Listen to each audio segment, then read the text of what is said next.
8 दिसंबर 2024 को अबू मोहम्मद अल जुलानी की अगुवाई में एचटीएस ने राष्ट्रपति बशर अल असद को सीरिया से खदेड़ दिया था।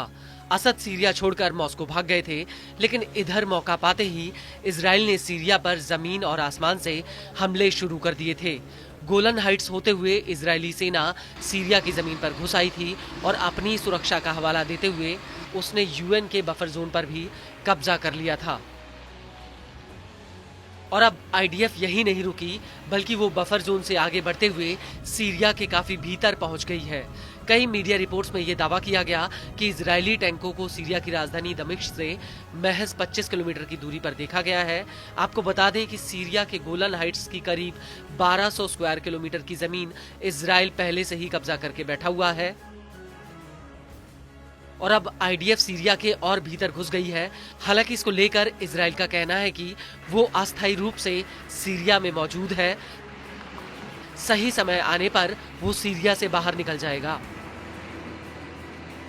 लेकिन अब ऐसा लग रहा है कि सीरिया गोलन हाइट्स पर इजराइल से आर पार की लड़ाई के मूड में है। वो इसलिए क्योंकि सीरिया की सरकार ने इजराइल से साफ कह दिया है कि वो गोलन हाइट्स से पूरी तरह से निकल जाए।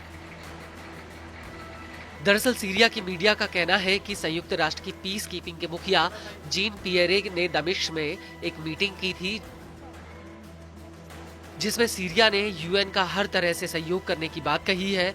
सीरिया ने कह दिया है कि वो गोलन इलाके में 1974 के तहत किए गए समझौते से फिर से फोर्स तैनात करने के लिए तैयार है, जिसके तहत सीरियाई सेना वहां बफर जोन बना सकती है और इसके बनते ही इजराइल को वहां से तुरंत निकलना होगा। हालांकि इजराइल के रक्षा मंत्री इजराइल काट्स ने आईडीएफ को ऑर्डर दिया था कि वो सर्दियों तक बफर जोन में बने रहे। इसके अलावा काट्स ने कहा था कि इजरायली सेना माउंट हेरमोन के सबसे ऊपर और आसपास के इलाकों में बनी रहेगी। खास बात यह है कि माउंट हेरमोन सीरिया और लेबनान के बीच में फैला हुआ है और यहाँ से कब्जे वाले गोलन हाइट्स का पूरा नजारा दिखाई देता है। न्यूज एजेंसी प्रेस टीवी के मुताबिक 1967 की जंग के दौरान इजराइल ने सीरिया की अधिकतर पहाड़ी वाले इलाके पर कब्जा कर लिया था और बफर जोन में आईडीएफ की मौजूदगी 1974 में हुए डिसएंगेजमेंट समझौते का भी उल्लंघन है। इस सब के बीच आपको ये भी बता दें कि इजराइल ने बड़ी ही प्लानिंग से सीरिया में अपने पैर मजबूत किए हैं, क्योंकि एक तरफ जहां आसमान से आईडीएफ के जेट्स आग बरसा रहे थे, वहीं दूसरी तरफ जमीन से आईडीएफ के टैंक सीरिया की जमीन पर कब्जा करते हुए जा रहे थे।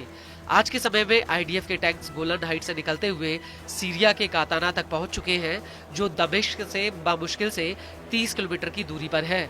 लेकिन हैरान करने वाली बात यह है कि आईडीएफ की इस कार्रवाई पर उस वक्त एचटीएस ने चुप्पी साध ली थी और एचटीएस के मुखिया जुलानी ने ये तक कह दिया था कि सीरिया एक और युद्ध नहीं चाहता।